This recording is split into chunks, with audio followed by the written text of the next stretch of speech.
Hi everyone, ఇంకా దొండకాయ రెసిపీతో మీ ముందుకైతే వచ్చేసాను. చూడండి, ఇది చపాతీలోకి కానీ రొట్టెలోకి కానీ చాలా బాగుంటుంది అన్నమాట. ఇంకా లేట్ చేయకుండా ప్రాసెస్లోకి అయితే వెళ్ళిపోదా.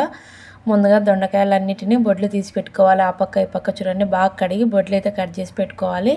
ఇంకా అలాగే కావాల్సినవి ఒక 2 టమోటాలు చిన్నవి, అలాగే ఉల్లిగడ్డ ఒకటి చిన్నది, కొంచెం కరివేపాకు. ఇంకా ఈ దొండకాయలను అయితే చిన్న చిన్న ముక్కలు అయితే కట్ చేసి పెట్టుకోవాలి. చూడండి, ఈ విధంగా ఇలా కట్ చేసుకుంటే సరిపోతుంది, మరి సన్నగా అవసరం లేదు. ఇంక ఇప్పుడైతే ఒక చిన్న కడాయి తీసుకొని అందులోకి సరిపడా ఆయిల్ అయితే వేసుకోవాలి. నేనైతే ఇక్కడ 1/2 కిలో దొండకాయలు అయితే తీసుకున్నాను. ఇంకా వాటికి సరిపడా ఆయిల్ అయితే వేసుకొని, ఇంకా ఆయిల్ వేడయ్యాక పోపు దినుసులు, కట్ చేసి పెట్టుకున్న ఉల్లిగడ్డను కూడా వేసేసుకొని కొద్దిగా ఫ్రై చేసుకోవాలన్నమాట. ఇంక ఇలా కొంచెం ఫ్రై అయిన తర్వాత కరివేపాకు కూడా యాడ్ చేసుకుందాం. కరివేపాకు కొంచెం వేసేటప్పుడు జాగ్రత్త, నూనె చిడుతుంది. ఇంకా ఇవి కొద్దిగా ఫ్రై అయిన తర్వాత మనం కట్ చేసి పెట్టుకున్నాం కదా దొండకాయ ముక్కలు, అవన్నిటిని వేసేసుకుందాం. ఇంకా దొండకాయ ముక్కలు కూడా వేసేసుకొని ఒకసారి మొత్తం బాగా కలిపి మూత పెట్టి మగ్గించుకోవాలండి. చూడండి, మనం మూత పెట్టడం ద్వారా త్వరగా మగ్గుతాయి అన్నమాట. మూత పెట్టకుండా ఇవి లేట్ అవుతాయి అన్నమాట. అందుకోసం అనేసి మూత పెట్టి ఇలా మగ్గించుకొని ఇంకొకసారి తీసి కలిపి, ఇప్పుడు ఇందులోకి కొంచెం పసుపు, అలాగే రుచికి సరిపడా ఉప్పు అయితే వేసేసుకొని ఒకసారి బాగా కలిపి మళ్ళీ మూత పెట్టి మగ్గించుకోవాలండి. చూడండి, మనం వాటర్ లేకుండా మగ్గించుకోవాలంటే ఇలా మూత పెట్టుకుంటేనే త్వరగా మగ్గిపోతుంది అన్నమాట.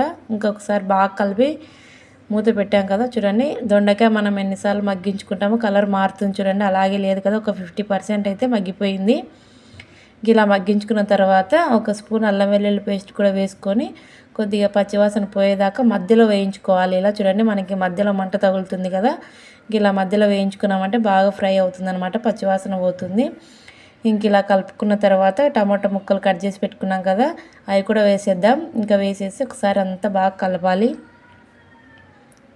చూడండి, ఇంక ఇలా అంతా బాగా కలిపిన తర్వాత ఇంకా టమాటాలు కూడా మనకి మెత్తగా అవ్వాలి కదా, అందుకోసమని మరొకసారి అయితే మూత పెట్టి మగ్గించుకుందాం.